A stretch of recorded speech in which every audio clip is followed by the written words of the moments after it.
Hey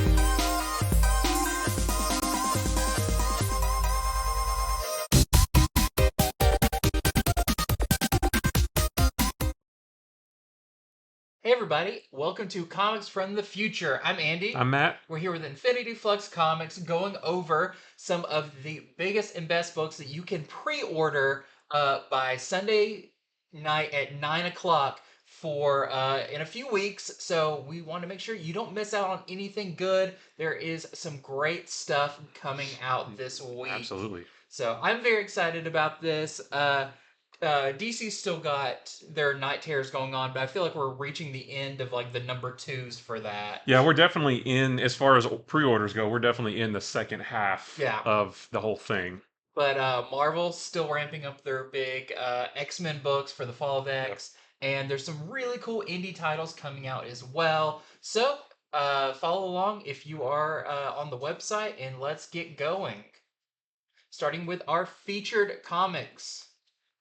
The Cull #1. So this is a new book from Image, written by Kelly Thompson, with art by Mattia De Lulis. This is described as something is killing the children horror mixed with Goonie-style adventure. That's all I need right there to make me want to get it. But it does give me vibes of Goonies or Stranger Things or Super 8 for the movie, because it's about a group of kids, just like those movies were. They go to this forbidden rock near their home to shoot a short film, just like any of those kids would have done in those projects. But one of them has lied about something, and that lie will change their lives forever. I have no idea what it is, but there is a lie that is going to shake these kids' world. And there are some preview pages of this on Previews World as well. So if you want to get an advanced look at this, go ahead and take a look at those. I feel like there's going to be some sort of supernatural thing to this, but we don't know because the solicitation is very vague. It just says one of them's lied is going to change your life. So what is that lie? We don't know. But I feel like, and especially based on the cover here, I feel like there's going to be some supernatural elements, or maybe it's like an alien thing. That light gives me kind of alien abduction vibes. Yeah, but it does very Spielberg. Yes, exactly, and that's what sells it for me. Yeah. And plus, I love Kelly Thompson's work, so this is a no-brainer for me to get. So, if you like her work on Captain Marvel, Black Widow, what's her new one? Black Cloak? Yeah. Right. This sounds like another home run for her. So I'm very excited for this. We have our A cover here by Delulus, which is our interior artist. We have B cover by CECCOTTI. I don't know if I pronounced that right. Our C cover is by Walsh. Our SELES D cover, and then our E cover is by SHEHAN. So yeah, those covers do not tell me a whole lot. Right. Okay, there's sticky notes with frowny faces. There's something looming over people at a beach. That looks like a big sea monster, like a big claw. Got like pincers or something. Yeah. Don't know what to tell from this. So I love a good book with a mystery that even the covers don't give away. That's super cool.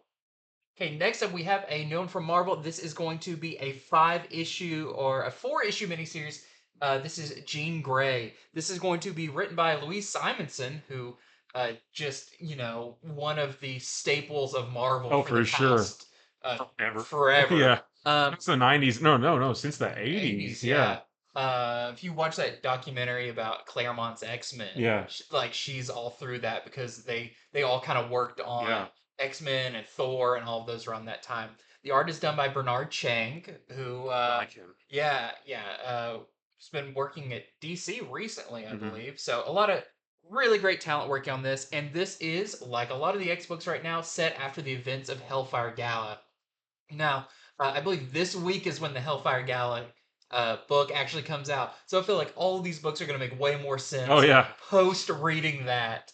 So it's still a lot of speculation about how this is going to go down. But in this one, all of mutantdom is kind of in shambles, and so is Jean Grey's life.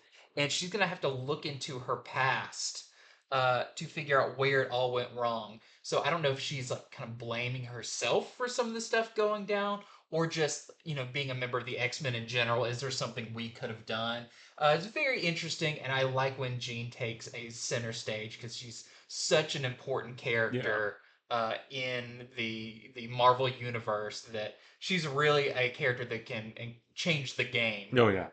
with her powers and everything. So sounds really cool if you're a fan of Jean Grey. I love the title for this. It's very kind of a little retro, everything.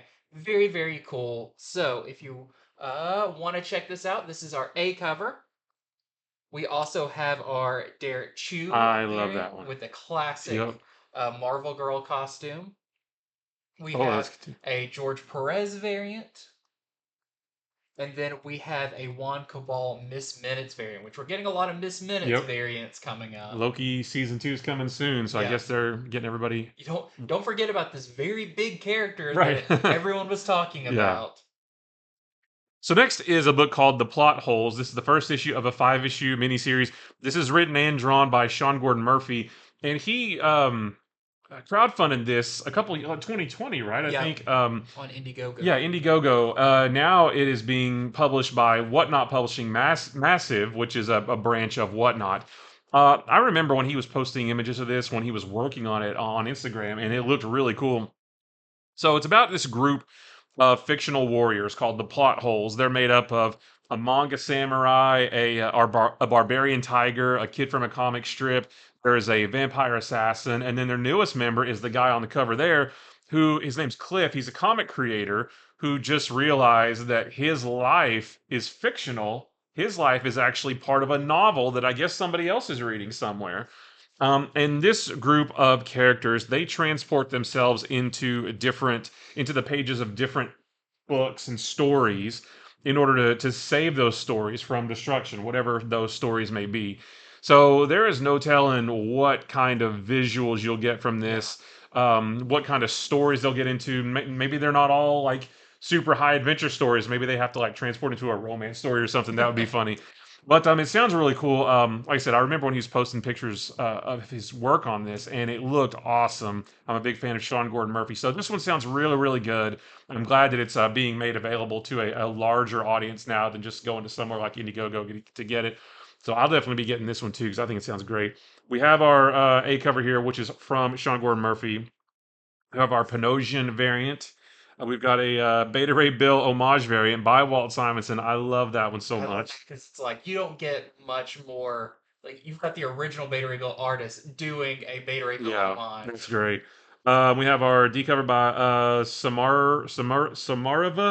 Our E cover is by Scalera, which that's really cool. Bengal did the F cover. There's a blank sketch variant, and then there's a video game homage as well, which I really like that one. That's That's like that the comic Comic Zone, game, Comic Comic Zone. Zone. Yeah, Yeah, that's exactly what that. Yeah, yeah. which I love that game. I played so much of And it that. looks like this one is for Sega Genesis with Right. the with all of that. Yeah, we talked about on Oh, but our it's SGM, Sean Gordon Murphy. It says yeah. that's nice. Yeah, we talked about on our other shows, like when you read a book or hear about something, like what immediately makes you add it to your pull list. Yep. This one is Hmm. immediately added to my pull list. Sight unseen. Yeah. Sean Murphy doing an original thing. Barbarian Tigers. Like, yeah, I Yep. already know I'm gonna like Yeah, for this. sure. Okay, next up is our next installment in the Disney Villains line from Dynamite. This is Hades #1. So Hades from Disney's Hercules is getting his own miniseries, and I loved that movie when I was younger because I always loved Greek mythology. I'm really excited about this because it's kind of you're going to be able to see more Greek mythology in the Disneyified Hercules world of how do they work it in and what's their little Yeah. nuances and stuff. So this one is written by Elliot Callan, and it is Hades is attempting to steal the Golden Fleece to get revenge on the gods of Olympus because they did not invite him to brunch. So that is how petty Yeah, Hades that's a little petty. is. Yeah, that's not. But he is going to put together a team, and I read a little bit about who might the team be. I don't remember all of them, but there's like the son of the Minotaur and Orpheus and but they're all like one's like a emo musician and like it's real fun versions of all those. But he's gonna have to get this golden fleece before Jason and his Argonauts show up, who he just describes as annoying. Jason and those pesky Yeah, Argonauts. Yeah. this is really funny. I'd love to see so much more like Greek mythology, but through the lens of the Disney Hercules and the style. I saw some preview pages. The art looks exactly like the movie, which I love that they're Nice. able to do that. Has that mix of like animation, but also looks a lot like antique, like pottery, art, archaeological pottery type thing. So Yeah. very, very cool. This is our A cover for that. We also have a Jay Lee variant. I love seeing artists that I know their style really well, interpretation of, you know, characters that have their own unique styles. So like Jay Lee's is super cool. We've got this Forrester variant. We've got the Tomaselli variant. That one's really cool. And then Ah, we have an action figure variant with interchangeable heads, it looks like. So yep, three of them. yeah, definitely one I would pick up if I saw it in the store. So next is Marvel Unleashed #1. This is going to be a 4-issue miniseries written by Carl Starks, art by Jesus Herves. Um, this one sounds so fun, right? Craven the Hunter abducts Lockjaw, the Inhumans Lockjaw, their big teleporting dog, and it's going to be up to Throg, Redwing, Chewie, who is a Flurkin, Lucky the Pizza Dog, Bats the Ghost Dog, and then their new ally D Dog, which, like you said, I hope it's D Man's dog. So all of those, basically the pet Avengers, right? They're all going to have to get together to try to rescue Lockjaw from the clutches of Craven. But something infernal lurks in the shadows that may make it a little bit harder for them than normal. So this sounds like a really fun book. There's some fun stuff like this, like on the Marvel Unlimited app. It's always real fun to like, you know what? Where's Jeff the Landshark? Why isn't I he on this know. team? I just realized that. Um, so yeah, this stuff is just so much fun. There's always a good place for fun books like this Yeah. in amongst all the real serious like world shattering stuff. So I'm excited for this. I think it sounds really fun. This is our A cover here. We have a Bernard Chang variant. We have a Chrissy Zulo Miss Minutes variant. There's another Miss Minutes. Ron Lim Lockjaw variant, and then a Ron Lim Red Wing variant. That I like that one. Yeah, that's really cool. Yeah. It's got some feathers falling. Okay, next up we have more number ones.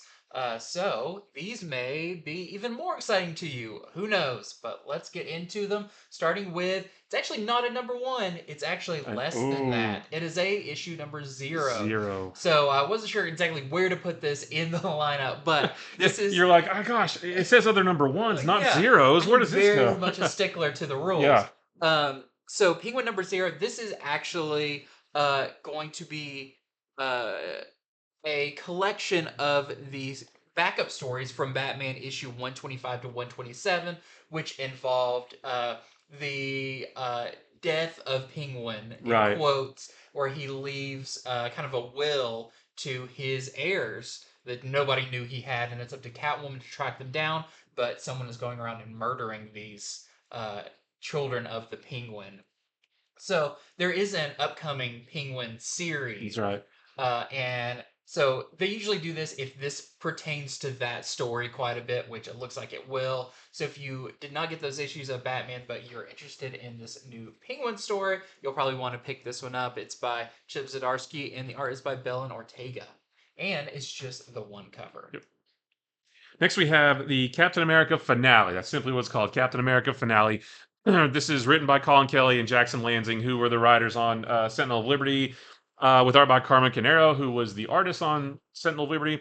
And this is Cap's last stand against the Outer Circle. It's his last chance to end the Century game for good. So if you have been reading Captain America Sentinel of Liberty, you definitely do not want to miss this.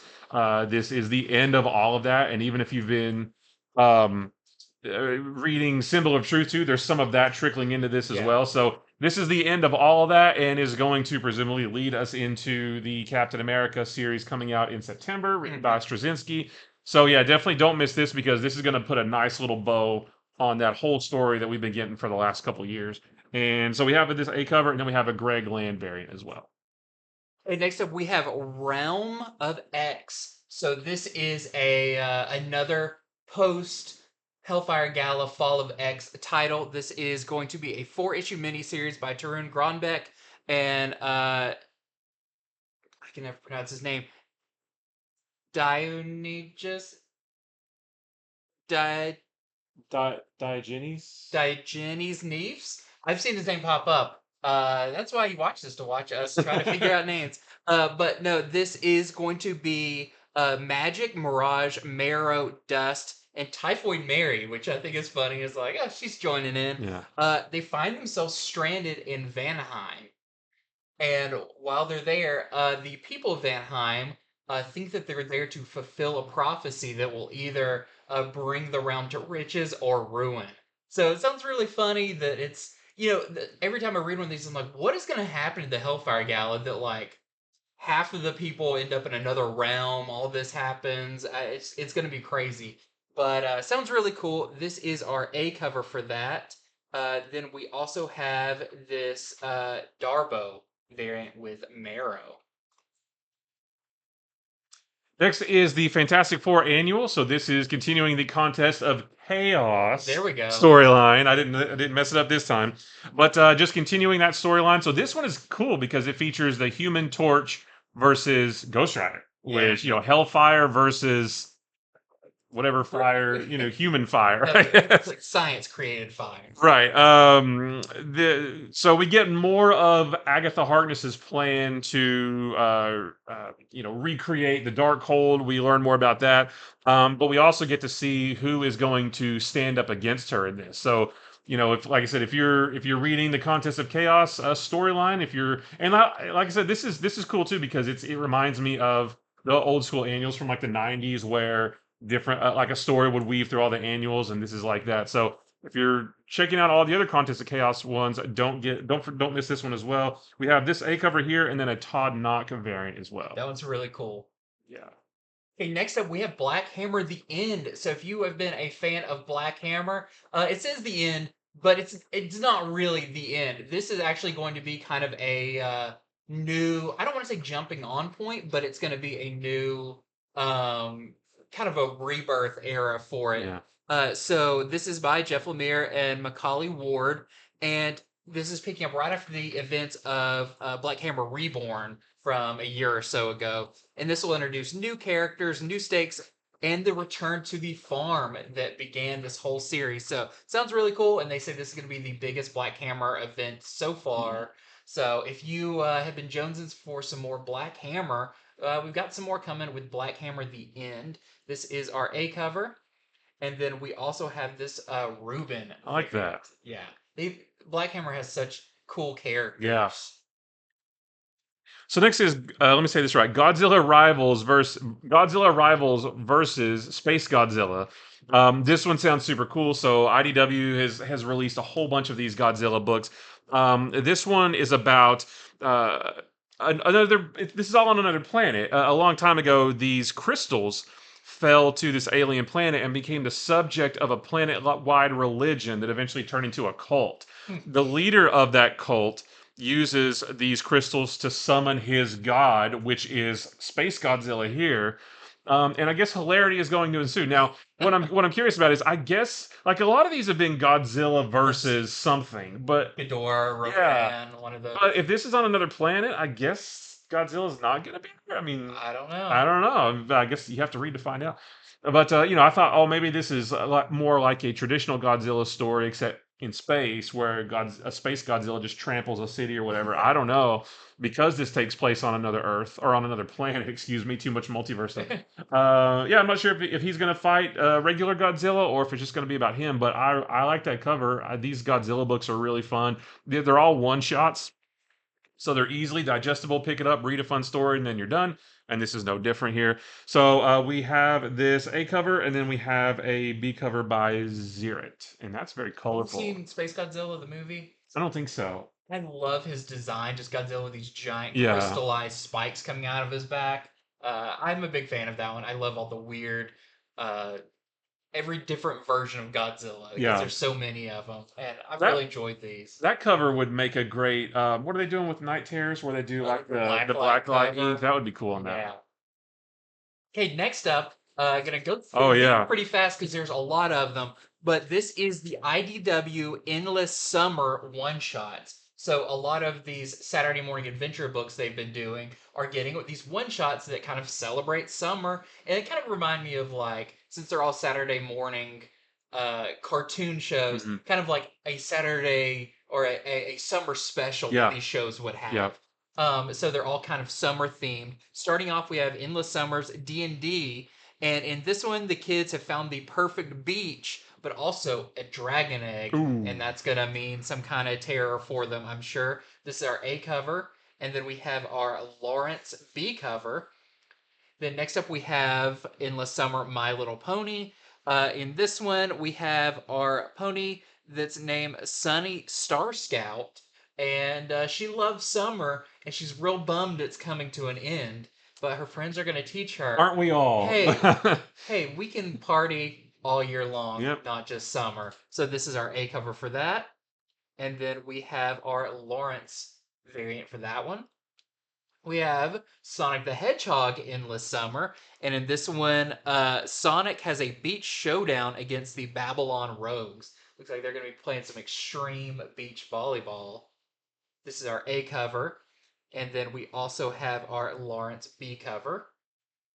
And then we also have, we talked about this one on our other show, this Mhm. is the Ninja Turtles Endless Summer, where the turtles go to an amusement park that are having kind of a costume day so they don't have to disguise themselves. Yeah. But the workers at the theme park starting to look Hmm. suspicious. There might be some badness going down. Some tomfoolery. Yes, this is our A cover, and then I believe this is also a Lawrence B cover. So these sound really fun. I Yeah. love this idea of just summer one shots, these seasonal theme. DC's been doing them and everything. I think it's a lot of fun. Where is the Saturday the Endless Summer GI GI Joe? Joe. Yeah. I thought about that. Yeah, out of all of them, GI Joe didn't get one. I'd love to see Snake Eyes laying out on the floor with Right. his mask still Yeah. on, Cobra Commander and his trunks out Yeah. there playing. Just I don't know, maybe next summer. Maybe next time. Yeah.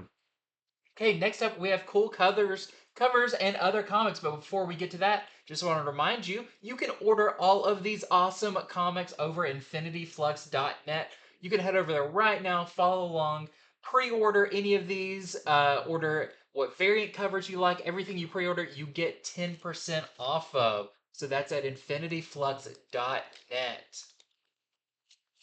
Okay, so moving on with cool covers and other comics. These are issues 2s and 3s and some really cool covers we wanted to make sure you don't miss out on. Starting with Hot Girl #2. This is going to be a 6-issue miniseries. The first issue just came out this week. mhm, It's pretty darn good. I liked it quite yeah, a bit. I really like the art in it yeah, too. So in this one, well, I guess we saw in the last one that Hot Girl. Well, I guess in the last one she didn't make a new friend in she Galaxy. really did act very friendly with Not at her. first, yeah, but the solicitation says that she does make a new friend in Galaxy, so maybe they get a little bit closer in this. But she's also made a new enemy in Vulpecula. That's a hard name to say, Volpecula. Vulpecula. We saw her in the first issue too. In the first issue, we saw that Galaxy kind of had a strange like attraction to Hot Girl's nth metal wings. Yeah, Like she was really sort of taken with the nth metal, and there's a connection there between those wings and Vulpecula's plans. And Galaxy may discover what that connection is in this issue. But if you like the first one, definitely don't miss out on this one. Like I said, I thought it was really good. I liked the artwork. It made me want to go read more Hot Girl. So it was really good. I liked it quite a bit. So this is our A cover here. We have our Derek Chew cover, which that one is really, really good. I like that. And then our Carrie Andrews Blue Beetle movie variant as well, because nothing's coming out in 2 or 3 weeks. yeah. Yeah, I'm really excited for that. I really liked in it where Galaxy saw her wings and described them as like they're less metal and more Like like energy. energy, Yeah. and that she could kind of sense that. Yeah. I don't know. It kind of brought in my mind to what nth metal actually Right. is. It's very cool. Yeah. So next up we have starting with our number 2s of Night Terrors. Night Terrors is still going on, and we're continuing with Superman #2. I loved issue #1 of Mhm. this, especially the last page. I don't know if I want to reveal what it is, Yeah. but for me, featuring one of my favorite families in the superhero world was fantastic. Plus, this just had a great uh, kind of Christmas Carol vibe. As this Super Reaper took Superman around. It kind of showed him things and trying to pull that fear out. Just really cool. And not a spoiler happened to the first one because it's on the cover of this one. Supergirl breaks into Superman's nightmare, but pulls in a whole host of other creepy versions of Supergirl. Oof. So you definitely don't want to miss this one as it wraps up the 2-issue Superman Night Terror story. This is our A cover. Then we have our Bogdan Bogdanovic. Bogdanovich. Yeah, that one. What you said. Cover. And we also have this John Jiang cover as well. So then we have Night Terror's Catwoman #2, the end of this miniseries. We saw last issue that Catwoman was running around with her sister, which I didn't know she had one. I don't know if that's something that's going on in the current books or if that's something from a while back, or if, I don't think know. it's her sister, as they were both adopted, like Oh, from the orphanage they both okay. lived at. That I think that's that character. Yeah, that could have been it. And then at the near the end of that issue, we saw Catwoman kind of save a young Batman. She even referred to him as Batman, and he said, "How do you know that name? I've never said that name out loud. I don't. I'm not even sold on that name yet. How do you know?" So there's a weird like time disparity thing going on here. In this one, it just says, what year is it? So has Catwoman? Of course, she's in the nightmare realm, but has her nightmare? Is her nightmare, does it have something to do with Batman's early days in the past or something like that? The solicitation also says, why does the Joker have snakes for limbs? Does he need a reason? Does anything need a reason in the nightmare realm? I don't, No. it's a nightmare. That's why. But so yeah, if you like the first one, definitely don't miss this. Like we said, there's a whole bunch of #2s coming up, and don't miss out. So that is our A cover. We have our Tula Lotte B cover, and then we have a Corin Howell C cover as well. And next up, we have Night Terror's Nightwing #2. This one also Night Terror's #1 just came out Yeah. this week, and in it, Nightwing has been put in kind of a prison slash like. Well, he's in Arkham. Oh, okay, Yeah. okay. So it's Arkham, but because he was accused of killing somebody, or he did kill somebody in He his nightmare. Well, I guess results unclear. He was Yeah, accused of murdering somebody, but he couldn't remember who or when or how he got to Arkham, any of that stuff. It was all a blank. But by the end of the first issue, he remembered who he supposedly. I don't know if he actually. I mean, he remembered that he did it, so I guess he did do yeah, it. But it's in the nightmare realm, so yeah. He didn't really kill you. yeah, he didn't really kill him.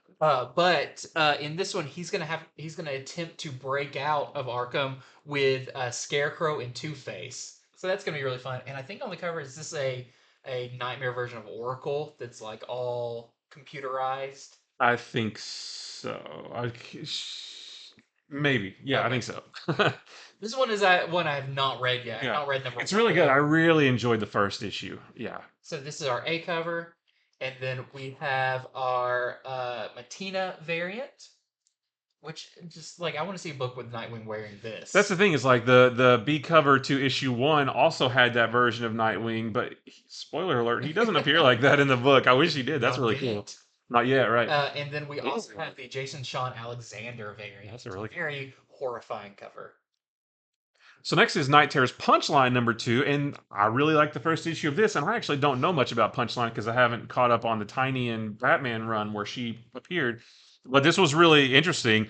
And in this one, she is going to go up against a nightmare version of Batgirl, which was what happened at the end of the first issue. I don't know if I should have said that, but for control of the hearts and minds of Gotham. So in the first issue, she, of course, in the Nightmare Realm, she supposedly kills Batgirl, gains access to the clock tower, and she's going through there, learning all the secrets of everything. But there's all these little subtle creepiness that we as the reader see, but she doesn't notice. And and then the end with Batgirl coming back, it was really cool. So I guess we're going to see the fallout of all of that. So this one was pretty good too, though. So this is our A cover here, and we've got our Dustin Nguyen variant, and then we have our Edgecure variant. Some really good covers for that one. Yeah. Next up, we have Night Terror's Wonder Woman #2. So in this one, Wonder Woman and the Justice League Dark are trapped in a labyrinth trying to get out. and Wonder Woman has to overcome her fears and the sleepless nights Yeah. to get out of it. So this one really, with the first issue, felt kind of like a Justice League Dark. Yeah, it felt more like a Justice League Dark than just a Wonder Woman because there's plenty of Detective Chimp and Constantine in it Yeah. too. So if you like that one, you want to get issue number 2. This is the A cover by Jay Lee. We also have the B cover. This is the Humira variant. And we have this Decal variant as well, which is pretty She got a spider on her face. spider on her face and a snake wrapped around her. Just very uncomfortable. Batman Superman World's Finest, number We 18. broke out of the nightmare realm. We're going back into it though. But this is the well, I guess this is going to be like a one and done story, I believe. This is going to sort of retell the first meeting between Batman and Superman. We've seen at least a couple different stories of that. There was, I think it was 1952 was the very first one where Clark and Bruce both decide to go on a cruise at the exact same time, and through happenstance they get put in the same room, and it's a good story. And then there's a few years ago where we got what was in the Superman Batman annual, right? Yeah, Superman Batman Annual number 1, I think, was basically a retelling of that, Yeah. but they threw in They put Deathstroke yeah. and stuff in it. So this is going to be a new version of that. I don't know if they're going to be on a cruise ship in this one or not. I hope so, because it was really funny. But yeah, this is going to just give us a new story of the first time they met.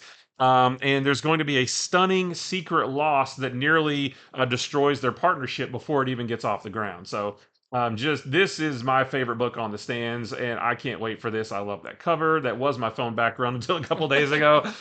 So yeah, this sounds really, really fun. We have our Dan Mora A cover here. We've got a Derek Robertson B cover, a Albuquerque C. Oh, that's the Blue Beetle variant, and then a Dan Mora foil. Nope, this is the... I'm looking at the wrong thing.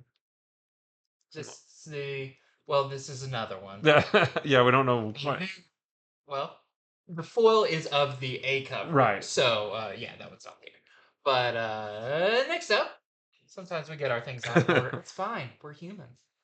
Is Tales of the Titans, issue number 2, starring Raven. So we just got Tales of the Titans number 1 with Starfire. And so this is, it's funny, it's a 4-issue miniseries, but actually it feels more like 4 one-shots. 4 one-shot issues. So if you didn't read the first one, but you're a Raven fan, don't worry, you can pick this one up with no problem. Yep. So this one is spotlighting Raven. What I liked about the Starfire is it's in continuity and it's kind of current. It's with them in the Titans who have taken over the spot of the Justice League and all of that. But in this one, Raven has decided to, and we've seen this a little bit in Titans and everything, she's kind of dropped some of her more darker elements. She's still, that, but she's kind of trying to, she's got a relationship with Beast Boy, all of that. So she's trying to put that behind her. But there is something from her past that is going to crop up, including there is a woman who is trying to get out of the Church of Blood, and she's going to attempt to help them.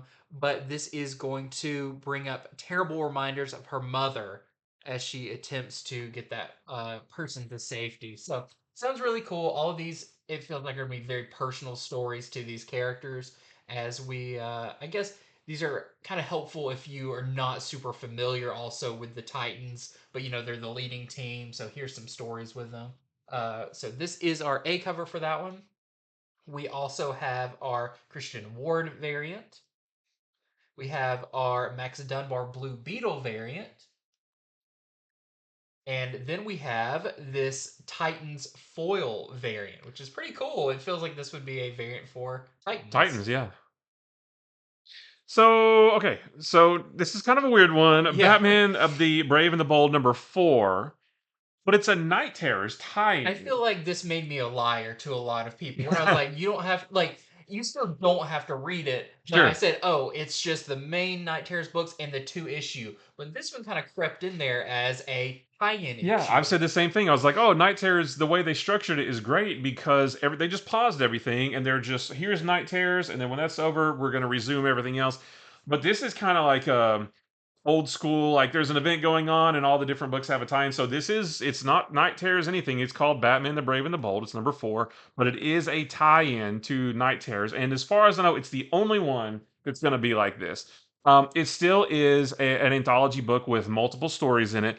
The first one, or at least one of them, I guess, there is going to feature some of the members of the new Stormwatch team, which we have seen in the pages of this book, so that makes sense. But they are trapped in the Nightmare Realm as well, and they face off against a new enemy named Tempest. So I guess if you like to collect first appearances of characters, that sounds like this is going to be one. But I guess not all of the members are in there because we saw in the Ravager book, the big guy, Peacekeeper Peacekeeper. Yeah, '01 he is was protecting her body in the real world. So and I'm not actually sure if that story is the only one that's Night Terrors related. Maybe that's why it's a tie-in and not like an official yeah. branded book or whatever. Because another story features the return of Amelia Harcourt, which we saw her in the Peacemaker TV show, the Mhm. Suicide Squad. She's been in a few DC movies. And then there's another story that just features a classic tale of Gotham City horror.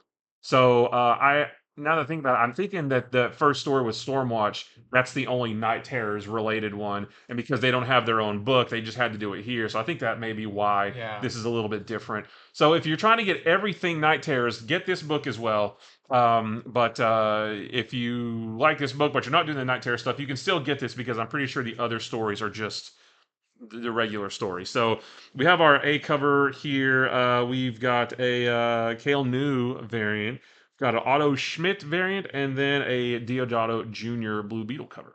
Yeah. So that's what we're here for, is to bring you Yeah. information as we also try to uncover Right. what this Right. means.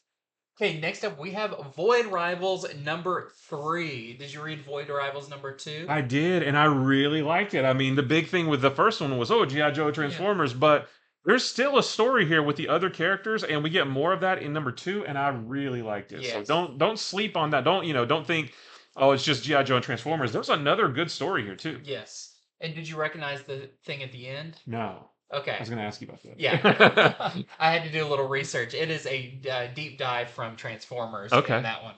But Void Rivals number 3 sounds awesome because I feel like we're going to get maybe our first G.I. Joe character in Ooh, this. okay. So, Derrick and Solila are main characters in this. Got taken aboard a ship Hmm. in this in issue number 2 and are kind of prisoners, and they must attempt to break out. But it says they aren't the only prisoners on board. Oh, okay. So, are we gonna have maybe some GI Joes also be prisoners, Maybe it's or another maybe it's Transformer. another Transformer? Maybe Cliff Jumper is stuck in there or Yeah. something. Or maybe it's neither of those things, and it's just another original thing, and that's cool too because Yeah, the story with these characters is really good. yeah. So, all that being said, heavily recommend Void Rivals. It's Yes, really good. it is. Even it's not just an advertisement. Right, right. It's a really good story.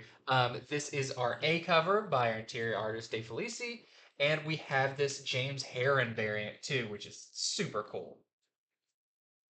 Invincible Iron Man number 9, Jerry Dugan and Juan Frigeri, just the team that's been on this book since the beginning. So this is featuring Tony Stark, the Black King of the Hellfire Club. So if you've been reading this story, you know that he's been fighting a character named Fei Long who took Stark Industries from him. He created the Stark Sentinels, and that's a whole thing over in the X-Men books. So Tony Stark is like basically had everything taken from him, but he still has his father's membership to the Hellfire Gala, and he also has this super cool stealth armor too. So just if you've been reading Iron Man, this is kind of part of Fall of X. It's going to kind of lead into that. There is a wedding coming up with Tony Stark and Emma Frost. We don't know really why because they have been seen or they have been in communication with each other in this book once or twice, but not enough to get married. So there's got to be something else to them getting married. So if you want to find out what all that's about, definitely read this. It's been a great series. I've enjoyed every issue so far, and now it's sort of ramping up, and he's going to start to get mixed up with the X Men a little bit. So super cool. I recommend this. This is our A cover here, and then we have a Kokolo Stormbreakers variant. Yeah, his tie-in with the X-Men is actually feels really natural in this, Yeah, rather than kind of like guest appearance. It's like, no, given his company is now building the Sentinels and all this, he fits in really well. because Fei Long, who took his company away, he popped up in X Men first. Yeah. So it's like, oh well, it all just kind of works. It all fits. Next up, we have Amazing Spider-Man number 32. So, in issue number 32, two of Spider-Man's biggest villains. I'm wondering if it's Queen Goblin and Kraven Might are on the be. It's cover. a wild guess. Yeah, just yeah. If there was like 10 of them, I'd have a harder Right. time pinpointing it down. But they are going to be teaming up. But are they after Spider-Man or something bigger? We'll have to find out in this. But continuing this story of Amazing Spider-Man, here is our A cover. We also have this really nice Adam Kubert variant. We have this Basil Dua Stormbreakers variant. That's why Black Cat is more of a cat person than probably a Right. dog That's Lucky person. the Pizza Dog. Yeah, and apparently he is strong enough to pull someone off their feet Sure. up into the air like a kite. That's going to come in handy when he has to help the other animals rescue Lockjaw from Craven. It all He gets connects. superpowers. Yeah. And then we have this Disney 100 variant with, I guess, Daisy as Spider-Gwen. Moon Knight City of the Dead #2. This is going to be a 5-issue miniseries. The first issue just came out this week. So in that book, a Moon Knight has he through a ritual he made his way to the City of the Dead, which is kind of like an afterlife realm. He is searching for the soul of a boy named Khalil who was injured when Moon Knight was fighting some thugs that were trying to attack Khalil. So he's trying to save this little boy by going to the City of the Dead and getting his soul. He is aided by, and you see on the cover, Layla El Fayoly as Scarlet Scarab. We saw her in the Moon Knight TV show. She first appeared as Scarlet Scarab in the last issue. But they're going to face a murderer's row of other villains that Moon Knight has sent to this place in the past. So basically, like he's killed a bunch of guys, a bunch Yeah. of villains, and now they're mad at him, and he's going to have to go. He's going to have to run the gauntlet of them, basically. But it also says, who is the Jackal Knight? I don't know, but so I'm not sure if that's maybe a new character, first appearance of a new character. But I'm interested to see. The first issue was really good, though. Moon Knight has been great since the beginning of this current run a couple of years ago. So I expect this one to be awesome as well. This is our A cover here. We have a Rose Besh variant, and then we have an Alex Porley variant. Some of those dots in the Yeah. background. Very cool. Okay, next up, we have only one Star Wars book this week, which is kind of the least there's been in a long time. It's the Star Wars Dr. Aphra number 35. Here's a cool thing about this, and kind of congratulations. This is Legacy number 75. Okay. For an Oh, for Dr. original Aphra, yeah. Star Wars character to reach 75 issues, that's awesome. Yeah. That's like a big achievement for a character that has not appeared in live action or in animation or anything so far. So I think that's really cool and great job to all the creators who've worked on this. In this, it is a Dark Droids tie-in, if you can't tell, and Aphra is facing off against a deadly enemy from the past. And he talks about maybe some old like Clone Wars droids. So very, very cool. This is our A cover. This is an awesome variant. This is the LaRocca homage variant. Homage to Star Wars #1, Yeah, right? Marvel Star Wars #1. And then we have this Clone Wars 15th anniversary 50 years. Asajj Ventress cover. Venom, excuse me, number 24. So Doctor Doom showed up at the end of the last issue, and he has something that Eddie Brock needs. Well, what is it? You'll have to read to find out. But Eddie Brock is going to go on an adventure that will have fans talking for years to come, according to the solicitation. So Venom talking to, or hanging out, or fighting, or whatever, Doctor Doom. That should be pretty cool because I love Doctor Doom and Venom's cool too. We have our A cover here, and then we have a Jan Bazaldua Gods variant. But we also have Venom number 25. So what is the thing that he needs? It's Doctor Doom's time portal, which I feel like I'm spoiling that, but these books are like 24 and 25 are on FOC together this week. And the solicitation for 25 talks about Eddie getting Doom's time platform. So it's like, okay, mystery solved, I guess. But it sounds really cool because Eddie Brock is going to battle Doom across time with using that time platform, which sounds really cool. And Eddie is going to briefly land in Midtown High. I wonder who he'll meet there. But yeah, Venom versus Doctor Doom with the time portal, fighting across time. Like that sounds really cool. So we have our A cover here. We have a Cafu variant. We have a Ken Lashley foil variant, and then a Scotty Young That's fun. Yeah, that's great. I love Scotty Young. Okay, next up we have Red Sonja #2. Just a reminder that issue #1 came out this week. If you read it, you liked it, make sure to sign up for it because there is a ton of variants for Red Sonja being a Dynamite book, and you really need to let your store know by Sunday, by 9, at least for us, uh, which one you want because these are very hard to order sometimes because there's so many of them. But just showing off, this is a great A cover for this one. We have a Lee variant and this really nice Berenz variant too. And lastly, we have other printings and graphic novels. So these are collected editions and other printings of some books that either sold out or were so popular they went to other printings. First is the trade paperback for Nightclub. This is one of the newest books from Mark Miller. This collects issues 1 through 6, and this is a great series.